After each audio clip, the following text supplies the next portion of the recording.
Warm welcome to the new episode of my podcast, The Best Version of You. So, the honest truth is, I'm thinking, okay, so I've talked about self doubt, we've talked about self love, self acceptance, to some extent, self belief. I really want to talk about the topic of childhood sexual abuse. When I say that, one part of me is thinking, how many people will be open to listening about it? Yes, it is difficult, but it's equally important to be talked about. Because in the last episode, we talked about conscious parenting, being a conscious parent to yourself and to your child. This is an important part of it. Unfortunately, a whole lot of childhood sexual abuse happens even before the child is 4 years old, 5 years old. So, teaching sex education in school later on in life doesn't really do much for that account. A few things that I'd really like to mention is, first of all, let's start with creating a safe space for having a conversation about childhood sexual abuse. Because whenever you mention that word, not because people want to shut down, it's painful. You're like, oh my God, I don't know, what should I expect? The thing is, it's not out there, it's there in the society. And if somebody feels, oh, somebody else experienced it, that's not true either. People in your life, it could be your mother, your father, your friends, brother, sister, colleague, it could be anyone. It could really be anyone. So the idea is to be able to create a safe space where they can open up about it. Now, when I talk about it, we are not fueling victimhood here. Like, they're like, oh, this happened, I cannot change it.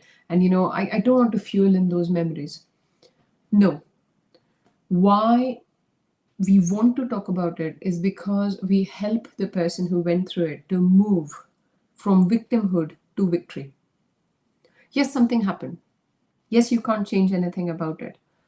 But the choice is, are you going to choose to live in the cage of what happened?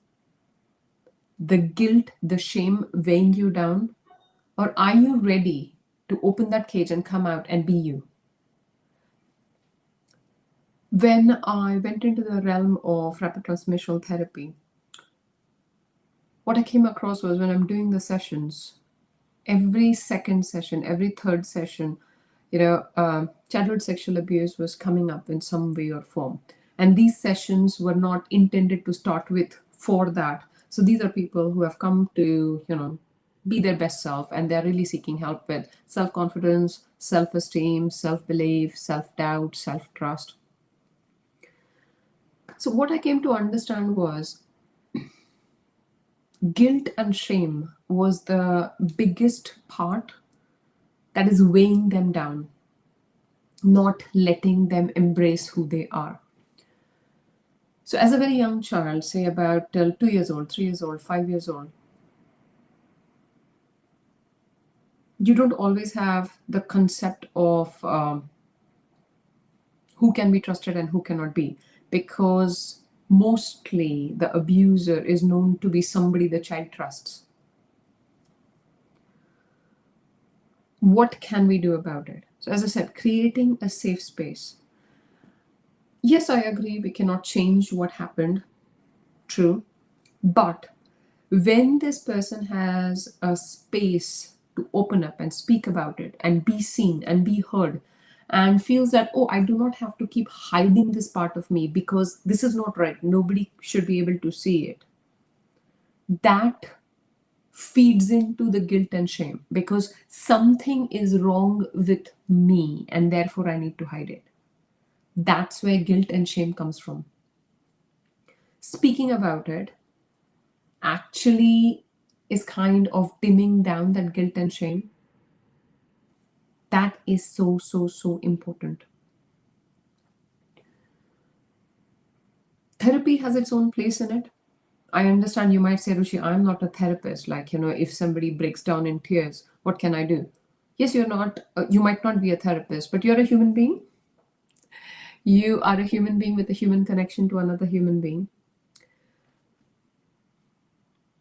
The guilt and shame that people carry around is so huge.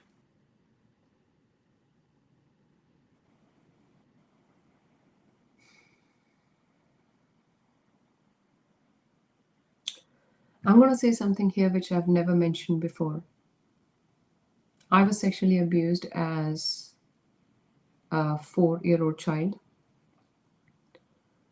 My parents don't know about it. The very first time I wrote about it was in the Voices of Impact book, my chapter that got recently published. Now, as I started the podcast, I was still having a mental battle. Like, when I talk of childhood sexual abuse, should I be mentioning it or not? And then I'm like, Ruchi, well, you are not following what you're saying if you're not. 3 years back, I wouldn't have been able to speak so calmly and coolly about it, but now I can. One of the recent inspirations I had was I heard Lewis Howes. He is the podcast host for School of Greatness. He was being interviewed by, I think it was Mel Robbins. So he told about his childhood story of what happened. While listening to that on my iPad in my kitchen, I somehow felt seen and heard. That story is amazing. I would highly recommend you go watch it. There were a few other examples. I know of two people very closely, very close to that time. One of my close friends, their mother told them, who is somewhere in their 60s or 70s, just told them what she went through as a child. Now, she hasn't told about it to anyone in their entire life. For Lewis House, he was in a leadership seminar, and so they were like, okay, now that's it. If anybody else needs to say anything else, come and say it. He was quite open to his inner voice. Finally, he's like, okay, I need to go up and say it. So he's this big built 6'4" sporty guy, thinking that this part of him has to be hidden because otherwise, people will hate him. People would not see him for who he is. He goes up to the front of the room, speaks what he has to say, just putting his head down, mentioning that he was sexually abused as a child by his child mentor's son. And then he just runs out of the room. So when he runs out, an older gentleman follows him who has 3 kids, married for about 30 years. And he goes and puts his hand on Lewis's shoulder and says, "You're my hero because you have given me the courage to go and tell my wife about it, my children about it, which I haven't been able to do in the last 30 years. I've never mentioned it to anyone in my entire life." When I watched that, I was like, okay, I need to do this. And that gave me the courage to write about it in the Voices of Impact book. And I'll say again and again, it is not coming from a place of victimhood. My life looked fairly normal on the surface, but I was living with the guilt, the shame. It's like you're carrying on with your life, but you're carrying a chain which has got a big boulder to it, which I'm just carrying. I'm close to being 39 years old very soon. So I've carried it for more than 30, 35 years. And in the last 3 years, I wouldn't be here speaking about it if it wasn't for rapid transformational therapy, self-awareness, self-love, self-acceptance. Because this journey, that is why I can sit here and talk about it. And the intention is not to gain any sympathy or empathy around it, but more. If this can reach that one person who went through it and he was unable to talk to anybody about it. I've talked to, yes, my best friend knows, my husband knows, um, but other than that, the biggest guilt was, why did I never tell my parents? See, you're 4 years old, and of course, any childhood sexual abuse comes around with grooming. It's not out of the blue. self forgiveness comes into play. It wasn't my fault as a 4-year-old child or a 5-year-old child.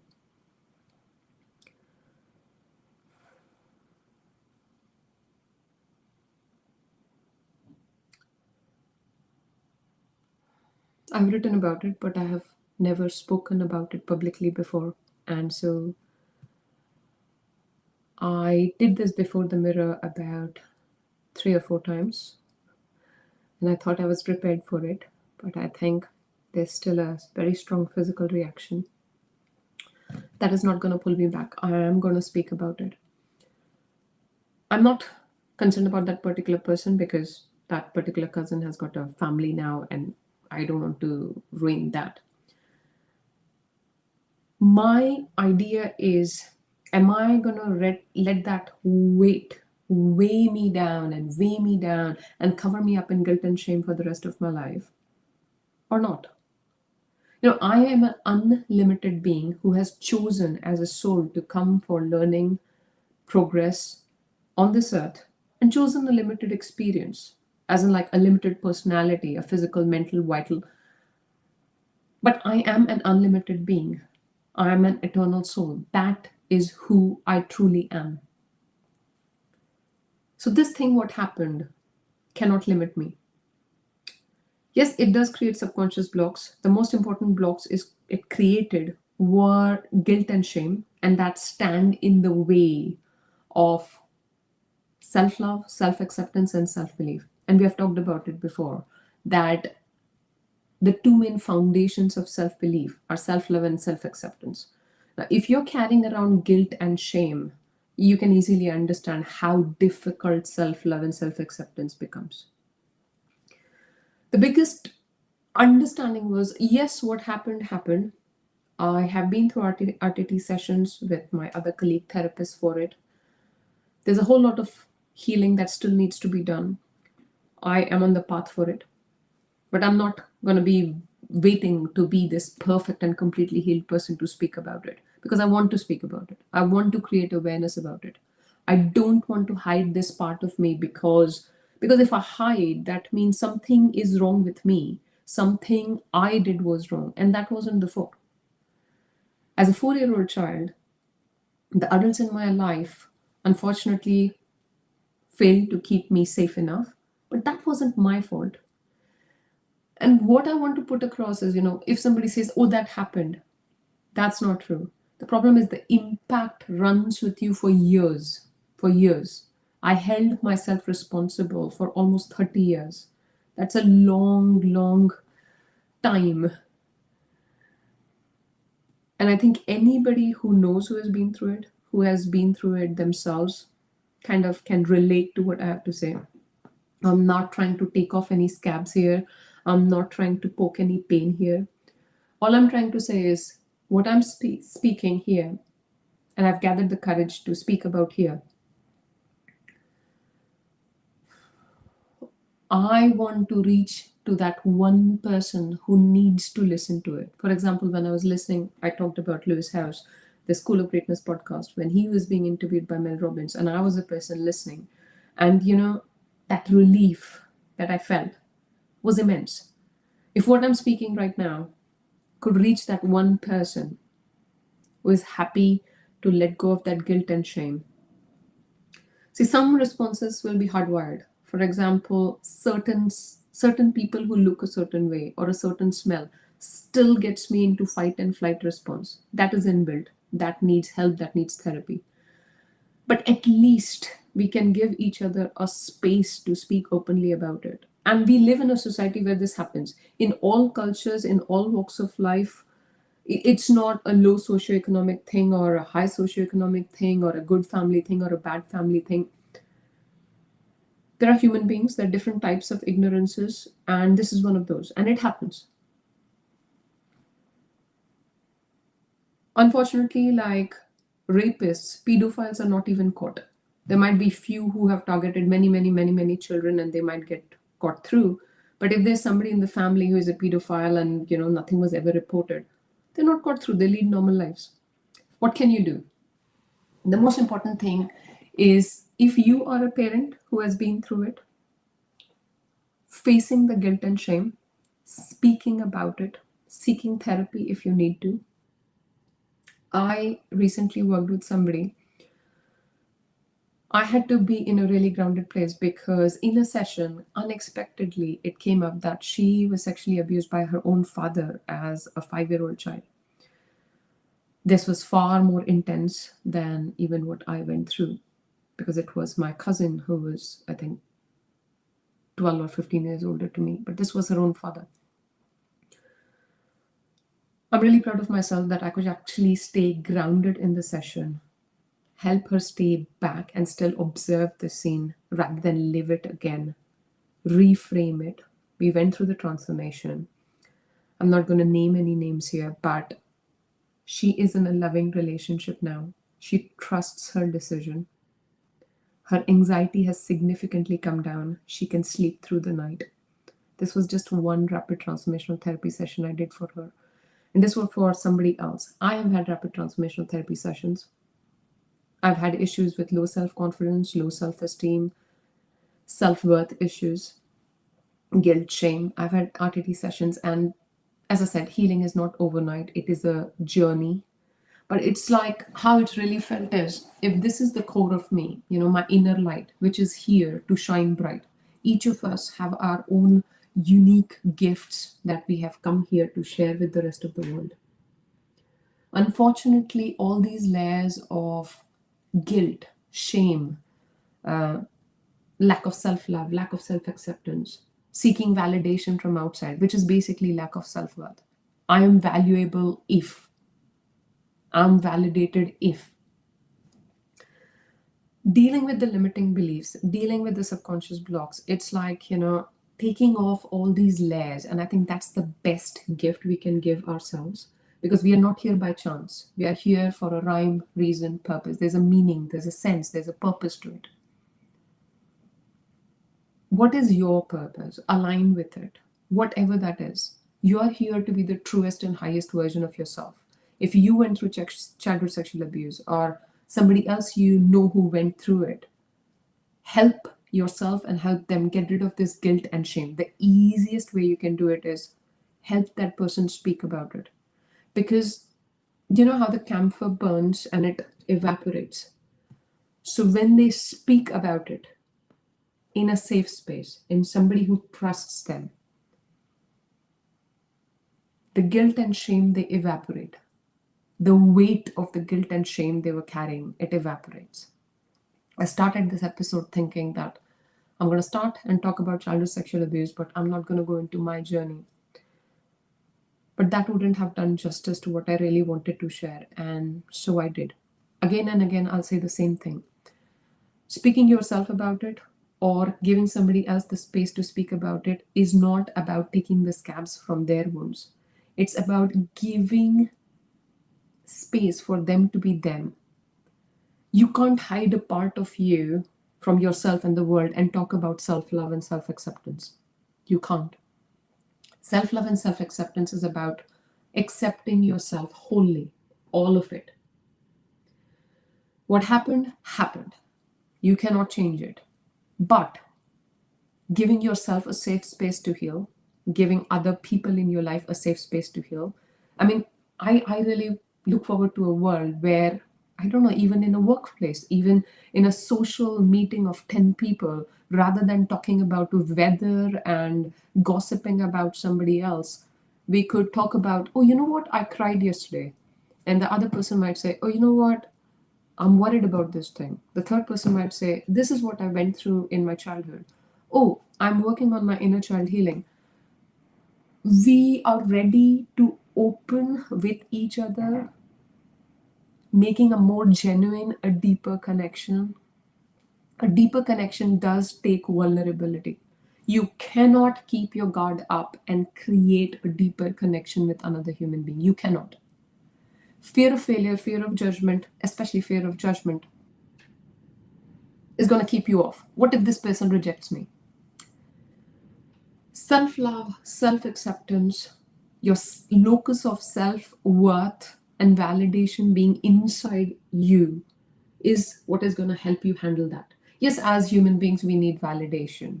But You are not a 3-year-old child, you're not a 4-year-old child who needs validation from their parents or the caregivers around you. No. You are an unlimited being who is here for a meaning, a purpose, a mission. Everybody's mission is different. Do not try to fit yourself in a box that the society asks you to fit into.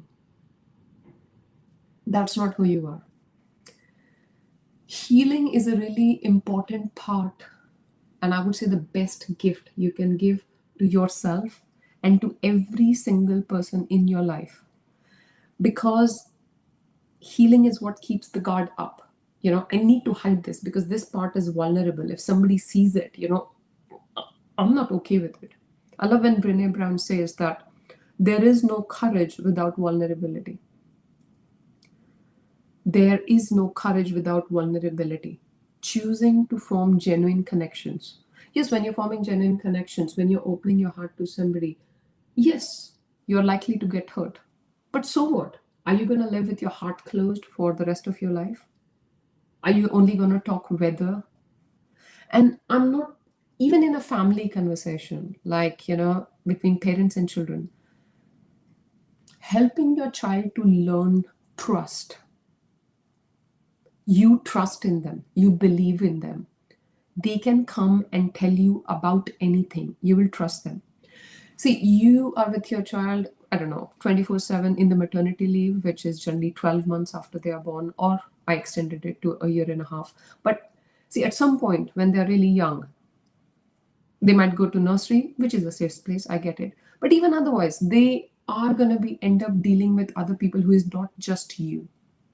The idea of creating the concept of good touch, bad touch, all types of people exist. It's not about creating doubt in their head or lack of trust for people, but the awareness that if something happens that is not right.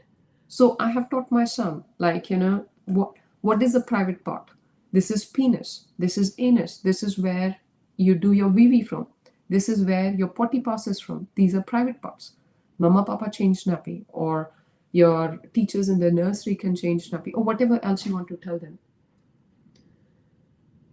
If somebody touches them without your permission, what do you say? So he knows you have to put your hand out and say no. I mean, what I'm trying to put across here is there's a whole lot of courses and things if you want to learn more about it. I'm not a technical expert on that.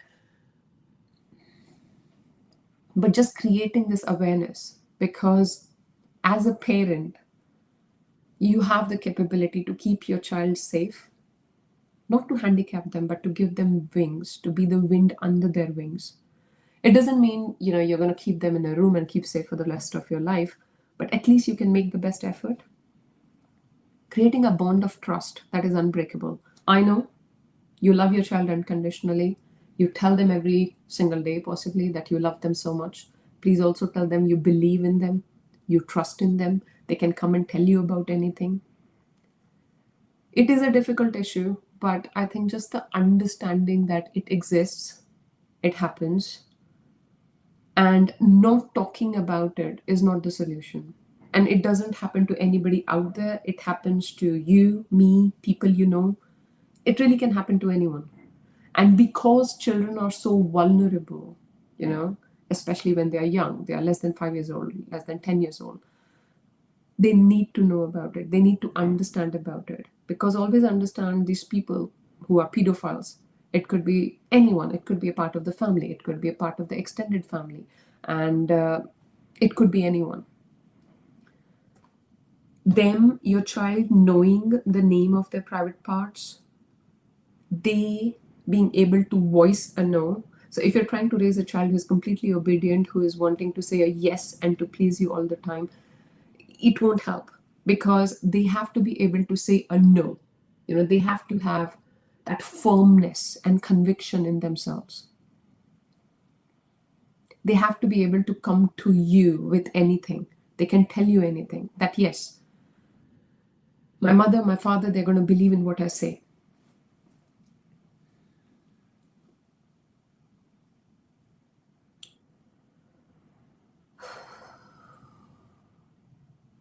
This has been really intense for me as well. But I'm very happy that I spoke about it. And as I said, I'm on my own healing journey. On the YouTube channel, there are a few inner child healing meditations that I have done, and you're very welcome to go through that. Please do not keep it inside you. Please do not live in silence. Please do not think that the guilt and shame is something you have to live with it for the rest of your life. That's not true. You came on earth as the most amazing, amazing, beautiful, amazing child with all the self confidence, all the self belief, all the self worth. And the occurrences in our life, which could be sometimes out of ignorances of other people, cover up your shine. So, your healing journey is about helping yourself and helping everybody else around you to let go of these coverings covering you. You don't need to live under the weight of this. If you need any more guidance or help around the issue, please do feel free to message me. I do offer rapid transformational therapy sessions, and as I said, even when I work with people with main concerns, I think I attract people who have had similar concerns like me, like self-confidence, self-esteem, self-worth issues, self-trust issues, and this is when it comes up. So I'm really grateful that you're here to listen to it, and I hope my whole and soul intention was with this. I really hope that this reaches somebody who is in need to hear it, listen to it, and know that they are not alone. They are not alone. You are not alone. You are divine's child. You are here for a meaning, a purpose, a reason. Give yourself the gift to take off all these layers covering who you really are. Embrace yourself with self love, self acceptance, and give yourself the gift of self belief to be the truest and highest version of yourself. Sending you all the love, all the peace, and all the healing. If you're not driving, I would request, because it has been an intense session today, I would request you to close your eyes, take a deep breath in, release, and feel the golden light, the liquid peace, gently moving from on top of your head, going very, very slowly, moving through your head, giving it calm and peace, going down your throat, freeing up your speech, gently moving down through your heart, letting go of any negativity, all the layers covering up your true light, true inner light, gently moving down towards your hands, giving all the love, all the healing, all the way going down to your feet. Always remember that this golden bubble of love and light is always around you, with love, with peace, keeping you loved, keeping you safe. You're never alone. Any challenge, any obstacle is here to just bring out the best version of you. Thank you.